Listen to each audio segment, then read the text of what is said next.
Me da muchísimo gusto saludar a nuestro muy respetado y admirado colega Macario Schettino. Macario, muchas gracias, buen día.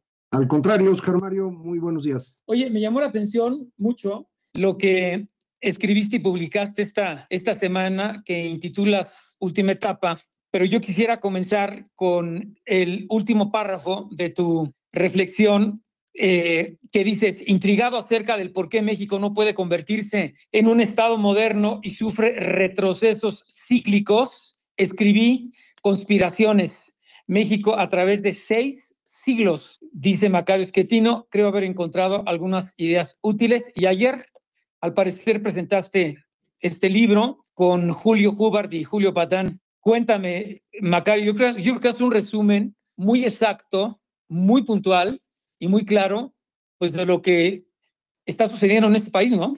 Bueno, la verdad es que después de lo ocurrido el año pasado, pensé que era necesario tratar de entender por qué este país tiene estos ciclos en los cuales se nos dificulta convertirnos en un país moderno, en un país desarrollado. Y pensé que había que empezar por el principio, que creo yo es el encuentro entre Cortés y Moctezuma, y de ahí en adelante ir tratando de entender la historia de México, no solo de lo que nos pasa a nosotros, sino de lo que al mismo tiempo está ocurriendo en el resto del mundo, porque de otra forma pues parecería que México es un país aislado, así es como muchos historiadores lo han tratado de explicar, y así no se entiende nada. Entonces, eso fue lo que hice, Oscar Mario, y encuentro cosas que creo que son importantes, que nos ayudan a entender por qué somos como somos el día de hoy. Yo creo que México realmente aparece a mediados del siglo XVII, cuando este país es la gran Nueva España. Éramos la región más rica de la corona española, éramos la conexión del comercio global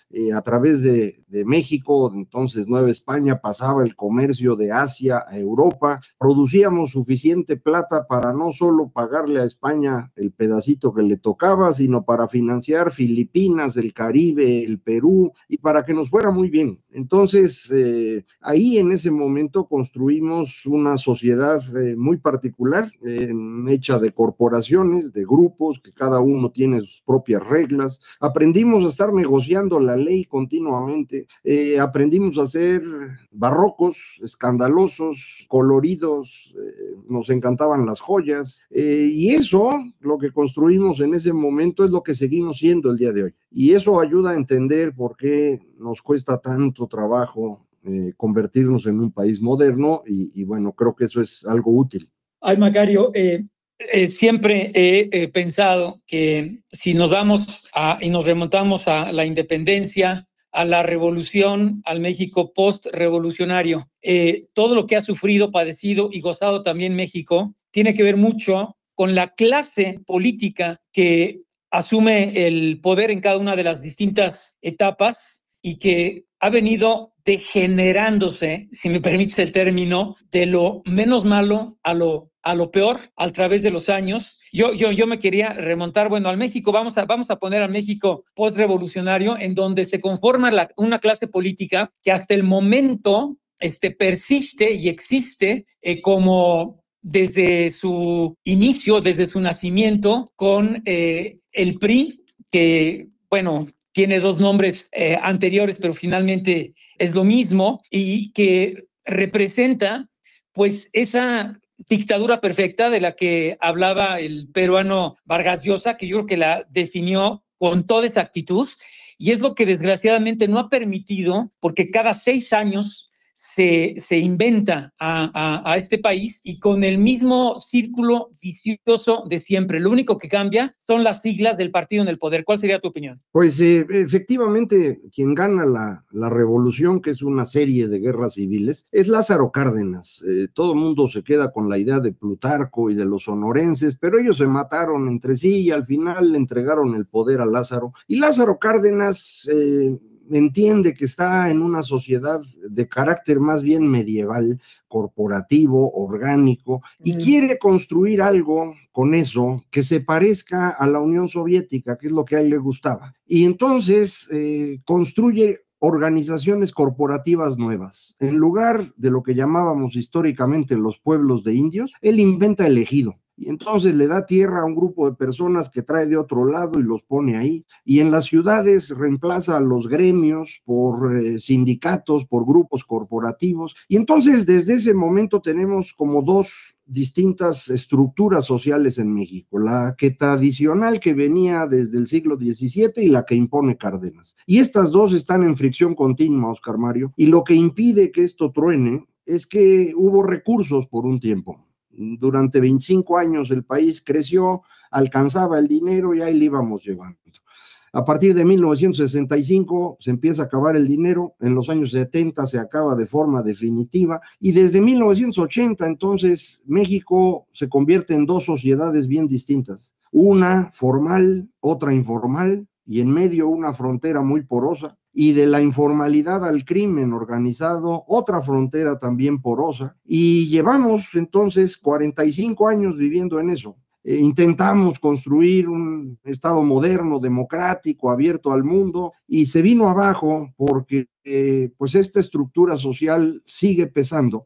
Entonces, eso pues tiene algo que ver con lo que tú decías, este deterioro continuo del sistema político, que en mi opinión es producto de esta sociedad que en el fondo sigue siendo muy antigua, muy previa a lo moderno. Creo, Macario, y espero que tú me corrijas o sigas abonando a esta plática tan interesante con pues un analista tan preparado como eres, que mucho tiene que ver desde que se funda la estructura política después de la revolución que desde mi punto de vista pues sigue prácticamente igual.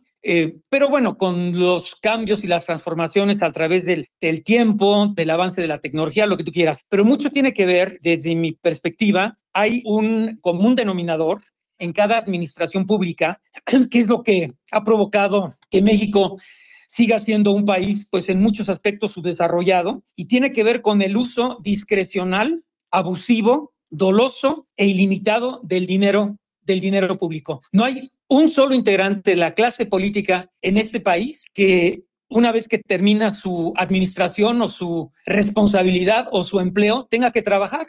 Entonces ha sido un saqueo constante de la clase política contra recursos que se abonan a la tesorería a través del cobro de impuestos, que es lo que ha provocado que México no pueda avanzar. Y bueno, y tú ves ese contraste entre los estados que supuestamente nos robó, nos quitó, vendimos muy baratos a los Estados Unidos, son como 7 u 8, y ese diferencial en lo que significa, por ejemplo, cualquier estado fronterizo con los que limitan la frontera norte con nuestro país, es una diferencia abismal en relación, pues simplemente al estado de las calles, a cómo funcionan los servicios públicos, etcétera. En otras palabras, yo creo que el seguir dejando que la clase política se haga de los recursos públicos y los dirija o los canalice en obras que no tienen sentido, y si no hacemos algo para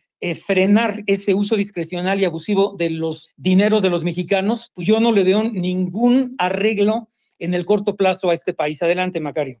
Sí, tienes razón. Esto es también producto de esta sociedad que construimos en el siglo XVII, cuando el Estado era, como le dicen los expertos, patrimonial. El que llegaba ahí, pues empezaba a jalar para su propio patrimonio. Los revolucionarios pues se cobraron el esfuerzo que había sido participar en las guerras civiles y empezaron a saquear desde el principio Obregón, calles, y esto se mantiene durante el siglo XX. Durante el periodo de la democracia, aquí se complicó algo adicional, Oscar Mario, y es que los gobernadores se fueron independizando del presidente y empezaron a robar cada uno por su lado, algo que antes no pasaba, porque había un presidente que los mantenía bajo control. Pero también esto que han dado en llamar en los medios huachicol fiscal, que no es otra cosa que contrabando de combustible. Entonces sí, esto es parte de esta gran diferencia entre un Estado moderno, como es Estados Unidos, y un Estado premoderno, como es México, y como lo es casi toda América Latina, por cierto. Pasar de eso a un Estado moderno implica construir un Estado que tenga una burocracia eficiente, que tenga a un ejército profesional y en el que todos los mexicanos valgan lo mismo, es decir, que haya un Estado de Derecho. Estas tres cosas, Oscar Mario, es lo que es indispensable para evitar el saqueo al que te refieres y para que este país pudiera ser exitoso. No es imposible, pero sin duda es algo difícil que no hemos logrado hacer durante los 5 siglos anteriores. No sé si en este sexto vamos a poder. Porque con base en lo que dices también, Macario, tú quítale a la clase política la facilidad de hacerse y manejar los recursos públicos como se les pegue la gana, sin ninguna fiscalización, aunque teóricamente pues los recursos están etiquetados y salen pues muy bien canalizados desde el Congreso, lo que tú quieras. Pero la verdad es que ha sido un saqueo brutal desde que se instituye esta estructura política de la que tú hablabas y hacías referencia con todo detalle después de la revolución. Ha sido un saqueo brutal pues ¿cuánto llevamos, Macario? Son 70, que casi un siglo, ¿no? 90 años de que Cárdenas construye este régimen que fue el que tuvimos todo el resto del tiempo. Es el tiempo. Ahora, ¿cuál sería la solución? Bueno, que legalmente se fiscalizara cada peso que se entrega al gobierno federal y a los gobiernos estatales, como sucede en los países europeos, como sucede en Estados Unidos, como sucede en Canadá, en donde pues ahí tú quitas a un presidente por un fraude de $100,000, ¿no? Cuando aquí se roban 100,000 millones de pesos. Entonces, hasta que no haya una transformación importantísima en el ámbito legal para impedir este saqueo brutal de los recursos públicos, pues esto no tiene solución, ¿no? Tienes razón, esto es lo que estábamos tratando de hacer, construir lo que tú quieres, insisto, es parte de este estado moderno que no hemos podido hacer y para lograrlo, lo que necesitamos, y eso es lo que sugiero en el libro, es empezar a platicar entre nosotros para ir construyendo una idea que nos permita actuar en esa dirección, y eso es lo que yo creo que necesitamos empezar a hacer. Es importante que empecemos a platicar de cómo transformar a México en un Estado moderno. Pero eso implica que aprendamos los mexicanos a cumplir reglas, porque esa es la base del Estado de Derecho. Y no es que nuestros políticos sean ladrones, nada más ellos, son ellos porque están ahí, pero todos los demás quieren estar ahí. Esta famosa frase de no me des, nomás ponme donde hay. Esto es natural de los mexicanos porque es nuestra cultura, lo que construimos, insisto, desde el siglo XVII, y eso es lo que tenemos que ir rompiendo. Es un proceso educativo que requiere mucho tiempo, que ya habíamos avanzado bastante. Yo creo, Oscar Mario, que la mitad de los mexicanos quiere eso, y la otra mitad no. Oye, por ejemplo, ¿por qué en Europa, insisto, en Estados Unidos, Canadá, son 3 buenos ejemplos, hay ese grado de desarrollo y de civilidad que impera en la sociedad? Pues porque básicamente los recursos públicos se invierten en 2 rubros muy importantes y esenciales, que son educación y buenos servicios de salud, cosa que en México, pues obviamente eso no existe. Tendríamos también, y te pregunto, con base en tu amplísima experiencia, Macario, ¿cómo se podría empezar a construir una verdadera democracia representativa en donde estos legisladores locales y federales pues realmente representaran y abogaran por los intereses de la sociedad en su mayoría? Lo que necesitamos es una sociedad que reclame, que exija, que... Pero no sabemos ni cómo hacerlo, Macario. Pero eso es lo que aprendieron, por ejemplo, en Inglaterra en el siglo XVII y en Francia en el siglo XVIII, y eso fue lo que exportaron a Estados Unidos. Por eso esos países son desarrollados, porque tuvieron procesos muy violentos de un siglo de duración en donde se construyó una ciudadanía sólida. Y esa parte es la que nosotros no hicimos, lo estuvimos intentando este siglo XX, al final lo logramos y empezamos nuestro periodo democrático, nos faltó tantito, hay que seguir en este proceso, Oscar Mario.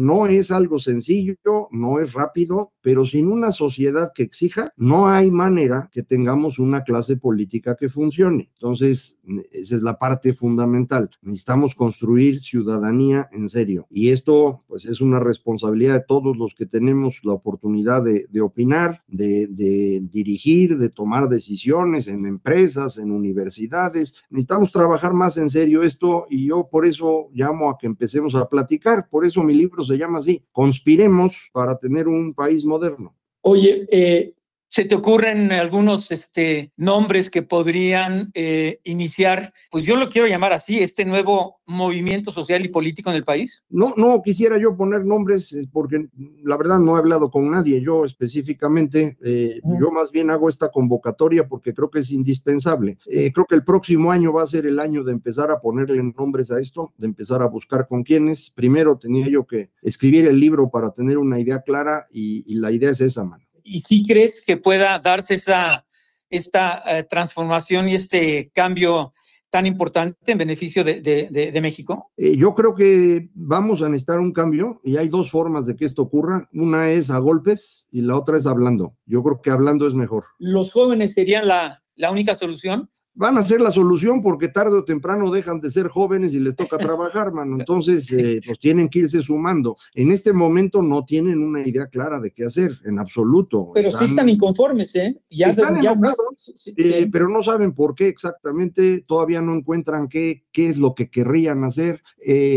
Creo que necesitamos pasarles un poco de información de lo que nosotros vimos para que ellos puedan construir sus propias ideas, porque ellos van a guiar esto. Pues por último, porque es un tema del momento, ¿hasta dónde crees que llegue este movimiento del sombrero? El movimiento del sombrero creo que tiene una fuerza muy importante en Michoacán, que va a chocar con los grupos criminales que operan en la zona, y esto se va a sumar a lo que ya estamos viendo en otras regiones. Entonces, y esto también aplica a estos jóvenes que ahora no son todavía muy claro qué es lo que están buscando, ni quién se está organizándolos o cómo se están organizando ellos mismos. Necesitamos ir construyendo opciones nacionales y esto surge de los distintos grupos de edad, de las distintas regiones del país, de las distintas actividades de cada quien. Vamos juntándonos.